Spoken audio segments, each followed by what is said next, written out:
Around about a year ago, I made a video on a Labour MP called Sarwar who claimed he was the victim of racism, and it was that racism that was responsible for him losing an election that he was a part of the year prior.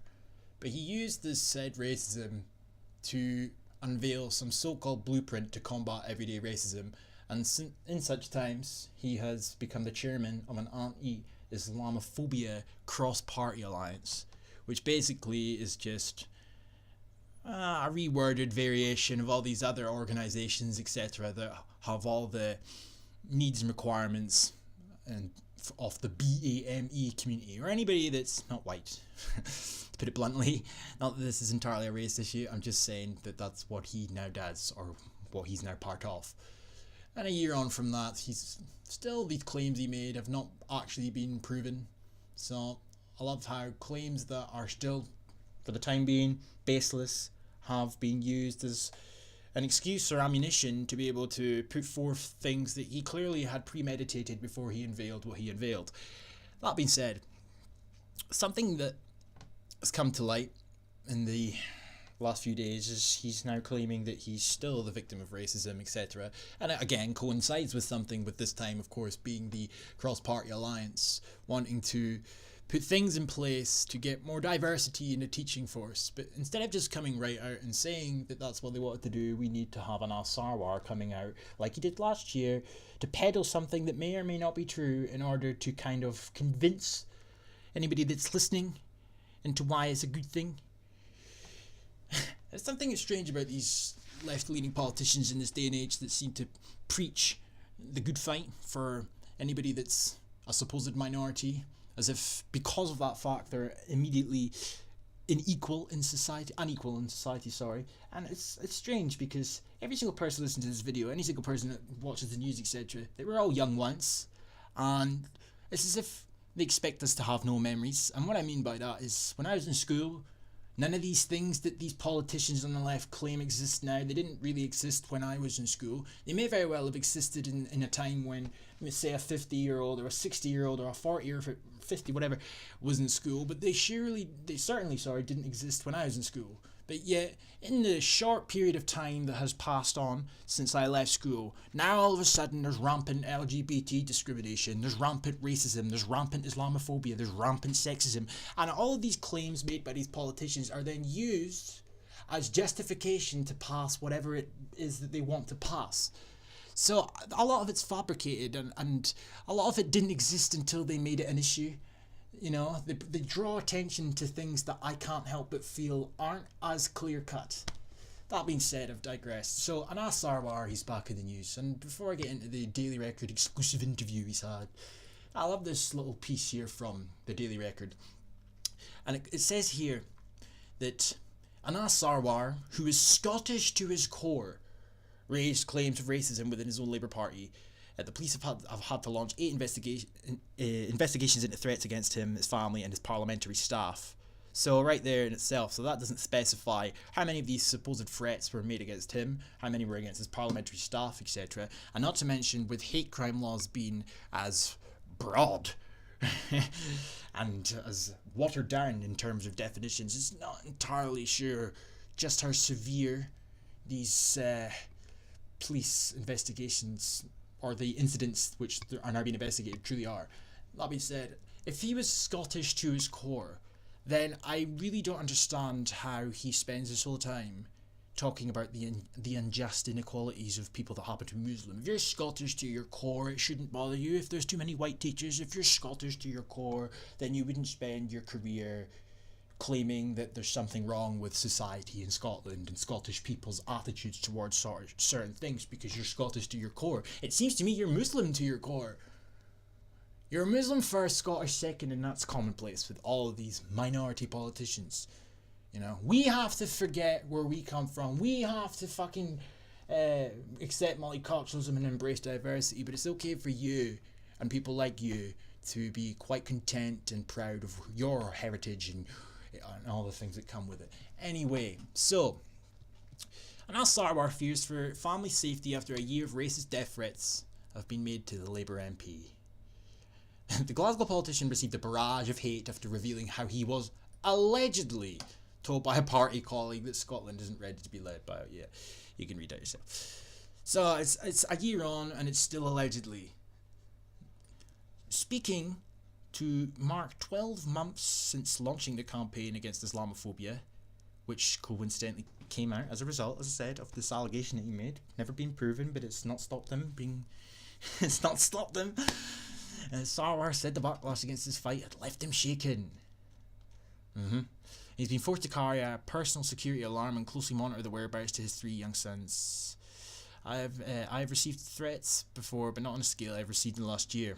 I have never before had to travel with a mobile device that lets people know where I am, when I'm there, and has a panic button. I've never before had to think about my family's travel, my children's travel, to think about where they are and who they are, and are they in a protected environment. I have to think about that all the time now.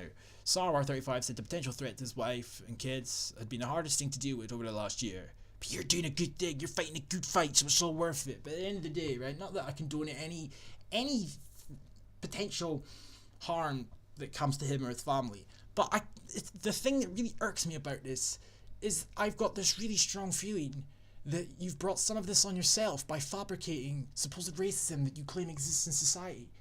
There will always be racist people, there will always be sexist people, whatever, but the inclination I get from you, and it's the same with all of these lefty politicians, they all do this, they imply that there's a wider, broader problem in society that unless they step in with their fucking solutions, it will just get worse, or it will just continue as it is. And I'm being constantly told I've got unconscious bias and there's systemic racism, etc. And I'm being told things about myself that I didn't know were part of my psychology or my psyche and my mindset until the likes of an Sarwar told me that it was in there, you know. And there might very well be some people that have given you death threats, etc. But I mean, or abuse online, and not that I condone that, of course. It's not really the right way to go about things. It's very difficult to take this seriously because he's one of these people where it's like the boy that cried wolf potentially, or at the very least is there exaggeration at play alongside things that have happened, meaning you may very well have received threats of some sort but you've blown them out of proportion for your own gain. So see, I've got a responsibility. All politicians in this generation have a responsibility to leave a better world and a better Scotland for those who come after us. But my point is, when I was in school or when my mother was in school, this was never an issue. But now all of a sudden it's now an issue and you've all got responsibility to solve this fucking issue. You see, you know? Sarwar's won praise for setting up a cross-party group of politicians to challenge everyday racism. Their work included taking on the Sikh Punish a Muslim letter campaign in an attempt to tighten up rules about public institutions' attitude to racism and Islamophobia.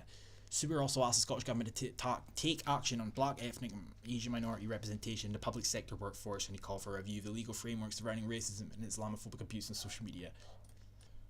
He's also established a former relationship with the organisation Tell Mama, which I have covered on numerous occasions for...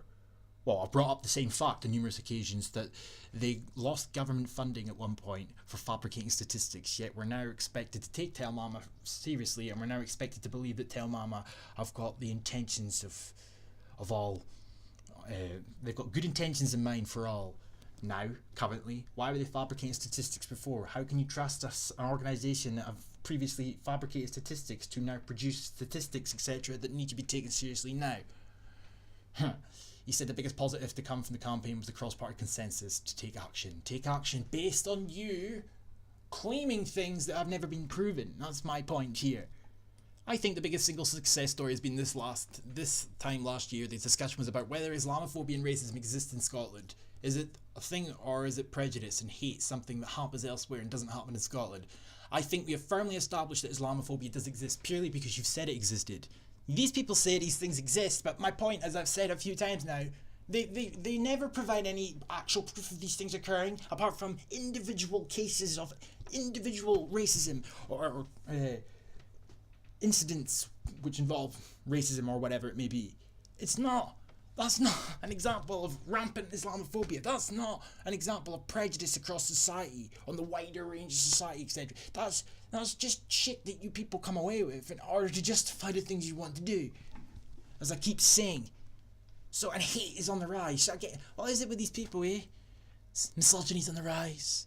ableism's on the rise, disability abuse is on the rise, LGBT abuse is on the rise, Islamophobia is on the rise, racism on the rise, all at the same time as these lefties are gaining momentum, all at the time when these lefties have now changed what their parties once stood for, reinvigorated themselves to be all about the poor oppressed minorities. And at the exact same time as they've done such, now all of a sudden all the hatred and the discrimination and the marginalisation is always on the rise, when they've never got the proof for any of these things occurring. So as I said, he comes away with his Daily Record exclusive interview, and here we are here. More diversity is needed in the teaching profession. This isn't the first time he's come away with a suggestion such as this, but of course now it's a bit more reinforced. It can be taken a lot more seriously now that he's part of a cross-party alliance. Scotland's teaching profession needs a more representative workforce to promote equality for every pupil. The cross-party group on tackling Islamophobia in the Scottish Parliament will be warned that a lack of role models, cultural and societal barriers and prejudices are deterring many from choosing teaching as a career. Others who do become teachers then leave the profession, often citing racism, conscious or unconscious, as a reason for doing so, according to recent evidence. What evidence? Prove the evidence. I'd like to see the actual evidence that isn't hyperbole or fucking say-so. Not anecdotal, sorry. I love this though. The percentage of people in Scotland from minority ethnic groups is around 4%, so we're 96% white, roughly. However, the number of teachers from ethnic minority backgrounds is just 1.4% of the workforce. That includes 1% in primary schools, 1.7% in secondary schools. I mean, how much representation are you talking about here? Like, I mean, because even if it was over 4, so there's 4% of Scotland is from an ethnic minority background. So what, we need 4% of the workforce to be from an ethnic minority background? Or what? I mean, at the absolute totty fraction of the population, but yet you're talking about the unjust, the inequality that's rampant in society because of representation, which is a buzzword that, break it down, it's they can't stand the fact there's too many white teachers. That's the fucking gist of it. The reasoning for it is just fucking bullshit, if I'm honest. Really. Anas Sarwar saying education is not only the vehicle to break the cycle of poverty, it's also the vehicle to defeat prejudice and hate. Teaching a child can help educate and change a family, and it can educate and change a community. But the task is made harder when the teaching profession does not reflect the diversity of our classrooms across Scotland. 4% of the population is from an ethnic minority background, according to the Scottish Government. So, I mean, what fucking diversity in the classroom are you talking about exactly? It's clear that we are failing to encourage BAME individuals to embark on a teaching career. This is what they do. Every fucking avenue of society. There's not enough women, so they'll make quota systems. There's not enough black people, we need quota systems. And the reason for these quota systems that desperately need to be implemented is because it must be a glass ceiling, barrier, societal, structural racism. They've always got these fucking excuses that they've conjured up. Improving the diversity of the teaching profession to reflect society will benefit every school and every single pupil. So having less white teachers in the teaching profession to reflect the society will benefit every single school and every single pupil, ensuring the next generation of Scots learn from teachers who come from a wide range of diverse cultures that aren't white. Khadija Mohammed, a lecturer in education, blah blah blah. We know there are challenges, but it's important now more than ever to work together in a more joined up approach and explore ways forward. We have developed a bespoke coaching and mentoring program for BAME professionals, which essentially encourages them to come together as a community and consider ways in which they can support and learn from each other to progress. And nothing is holding them back from progressing. People are creating problems, fairy tale boogeyman problems. It is important to provide guidance in the mentee's professional journal and placing emphasis on the value of a diverse workforce. I love this bit here, Improving diversity is not just good for society. The evidence shows it benefits pupils in schools. There's no evidence to suggest that diversity benefits society. That's a fucking lie.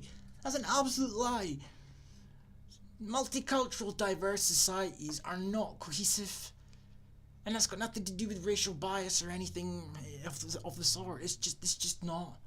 It's really not. And it really doesn't help with politicians like you that represent pushing more and more diversity to constantly berate the people that have to endure this so-called diversity and this multiculturalism as being all the names under the sun, and then putting all these programs etc in place to benefit these people that you want to entice into this said society to make it diverse etc. There's no evidence that it's beneficial. We must ensure there is no bias or complacency. Oh yeah, it's bias of course. from university admissions or teaching recruitment or promotion or to promotion and progression within local authorities. You're going to put pressure on companies and organizations to hire people for being black because you're going to guilt trip them into thinking if they don't hire them because they're black, then it must be because of bias. Diversify the early learning and childcare workforce. I mean, but boil it down. What does that mean? Less white people, less white teachers because it's not diverse enough. Yeah, it's fucking unreal. All of this, of course, as I said, coinciding with Anas's heartfelt pleas. I don't know, man. I just... whatever. Peace.